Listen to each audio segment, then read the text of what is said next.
Les candidats en campagne à 3 jours du deuxième tour. Gros plan sur l'UMP dans le canton 4. Job d'été, c'est parti et c'est déjà le rush pour trouver. Un restaurant dédié aux aînés pour maintenir du lien social, c'est à Croix-Daurade. Tous unis contre le Front National, tel est le message qu'ont souhaité donner les principaux partis de gauche de la Haute-Garonne à la veille du second tour des cantonales. Regroupés en rang serré, chaque formation politique, PS, Europe Écologie Les Verts, MRC, PCF, Front de Gauche, ont insisté sur la nécessité à faire barrage au parti de Marine Le Pen, qui, rappelons-le, sera présent dans 6 cantons du département. Chaque leader a insisté par ailleurs sur les accords de désistement intervenus dans les cantons où 2 candidats de gauche étaient opposés. Si d'aventure des candidats verts ne sont pas élus dimanche, ils pourront toujours se satisfaire de voir entrer leur aspiration au sein du Conseil général, puisqu'un accord programmatique existerait entre eux et la majorité socialiste. Dans le canton 4, celui des Minimes, l'UMP s'apprête à affronter le PS au second tour. Si la balance penche en la faveur du conseiller sortant socialiste, le candidat de droite n'en reste pas moins mobilisé. Et si les urnes ne le désignent pas dimanche, il ne compte pas en rester là. Dans 3 ans, il y a les élections territoriales. Oui, je serai candidat et certainement sur ce canton-là. Je continuerai pendant 3 ans le travail de terrain, aller voir les associations, toujours du porte-à-porte, en tout cas vivre mon quartier comme je le vis depuis que je suis né dans ce quartier des Minimes et continuer. Et à tout juste 25 ans, il pense déjà au municipal. L'occasion aussi de faire le point avec le parti présidentiel sur la cacophonie actuelle au sujet des consignes de vote dans les cantons où le Front National se maintient. Il est difficile de faire un front républicain comme certains le disent, dans la mesure où quand même nos adversaires sont le Parti socialiste. Donc je ne vois pas un danger éminent pour la France. Alors je n'appelle pas les électeurs de l'UMP à voter Front National. Mais je leur dis que de là à voter Parti Socialiste, il n'y a même pas. L'affaire Laetitia ne finit pas de remuer le monde de la justice. Aujourd'hui, une quinzaine de travailleurs sociaux se sont rassemblés devant le service pénitentiaire d'insertion et de probation du département. Des personnels de l'ombre chargés du suivi des condamnés.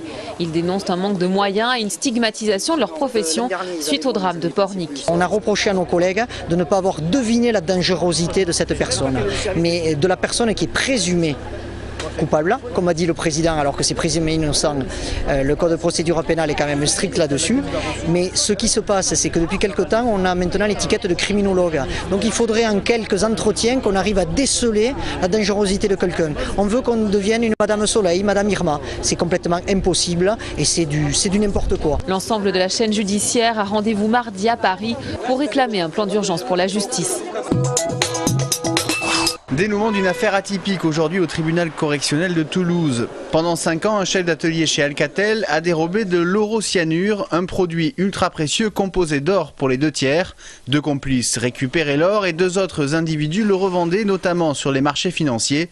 Au total, ce sont près de 200 kilos qui ont été détournés. Profit estimé 1,5 million d'euros. Après 4 mois de détention provisoire, le chef d'atelier d'Alcatel ne retournera pas derrière les barreaux. Mon client est pleinement satisfait de la décision qui a été rendue puisque le procureur de la République avait requis 3 ans ferme et en définitive le tribunal correctionnel a prononcé une peine de 3 mois d'emprisonnement dont 32 avec sursis. Sur les 5 prévenus, 2 sont relaxés. Restera pour les 3 autres, dont le salarié d'Alcatel, à s'acquitter d'un préjudice chiffré à 1 300 000 euros.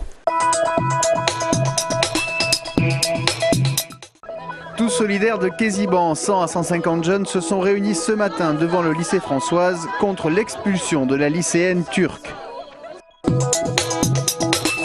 C'est la 3e année que je cherche un job en fait et c'est que c'est pas évident de nos jours de trouver un job d'été. Pas évident, alors du coup une journée spéciale job d'été à Bellefontaine avec une 50aine de recruteurs sur place et 1500 postes à pourvoir, ça attire du monde. Le problème c'est qu'il y a beaucoup de monde parce qu'il y a beaucoup de jeunes qui recherchent et que forcément il y a beaucoup de queues et on a un peu du mal à parler aux gens, aux intervenants. C'est sûr que c'est pas qu'une seule personne qui voulait travailler l'été. Il y a par exemple une offre au McDonald's de 15 personnes et environ depuis de 13 heures, plus de 100 personnes qui sont passées.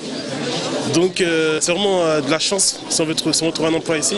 Certains jeunes se montraient plus optimistes. Animation, aide à la personne, hôtellerie, beaucoup ne s'attendaient pas à trouver autant de secteurs représentés. Par exemple, pour la garde d'enfants, d'habitude il y a besoin de BAFA, là il y a plein de choses qui se présentent. Là direct on voit les personnes, les directeurs, ceux qui embauchent en fait. Et ça c'est vraiment intéressant. Sur ce type de journée, 2500 jeunes se présentent et 500 postes sont définitivement pourvus en fin d'après-midi.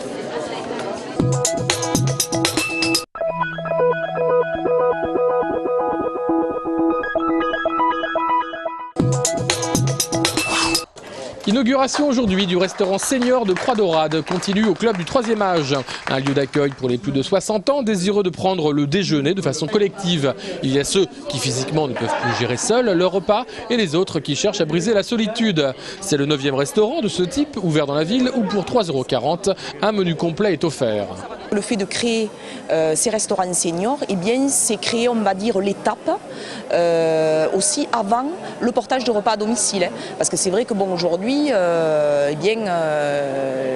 l'absence de ces restaurants seniors fait que souvent on passe directement au portage de repas à domicile et c'est pas forcément bénéfique pour nos aînés, puisque tant qu'ils sont autonomes, tant qu'ils peuvent sortir, autant qu'ils puissent venir dans ces équipements de proximité, encore une fois bien insérés dans les quartiers. C'est important. Hein. Dans un avenir proche, on compte ouvrir un 10e restaurant du côté des Minimes. Cette exceptionnelle peinture impériale chinoise, c'est le clou de la vente de trésors chinois aux enchères organisée ce week-end à l'hôtel des ventes de Saint-Aubin. Ce rouleau de 24 mètres avait été commandé par l'empereur Qianlong en 1740. Sa réalisation a duré 7 ans. En tout, 9000 cavaliers ont été peints sur ce papier de soie. En réalité, ils étaient 20 000. Bien qu'Empire, il y avait beaucoup de tribus chinoises dont les chefs étaient invités pour voir justement la grandeur des armées chinoises, qui sont à la fois pour qu'ils soient un peu admiratifs et que ce soit aussi que c'est un côté dissuasif. Hein. Des acheteurs, collectionneurs ou institutionnels du monde entier vont se déplacer samedi pour remporter ce trésor chinois, estimé entre 5 et 7 millions d'euros. Le vendeur est un particulier. On pourrait effectivement en tous les cas pulvériser le record détenu par Christie's de vente d'un objet chinois en France qui se monte à 6,5 millions. On pourrait vraiment, logiquement, on va le pulvériser. Pour pouvoir enchérir sur ce précieux objet, il faut verser 400 000 € de caution à l'étude. De nombreux Chinois doivent participer à la vente.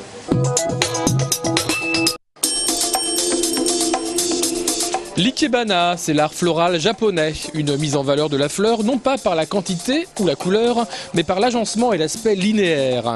La symétrie, l'espace et la profondeur sont les qualités requises pour la présentation d'une belle composition.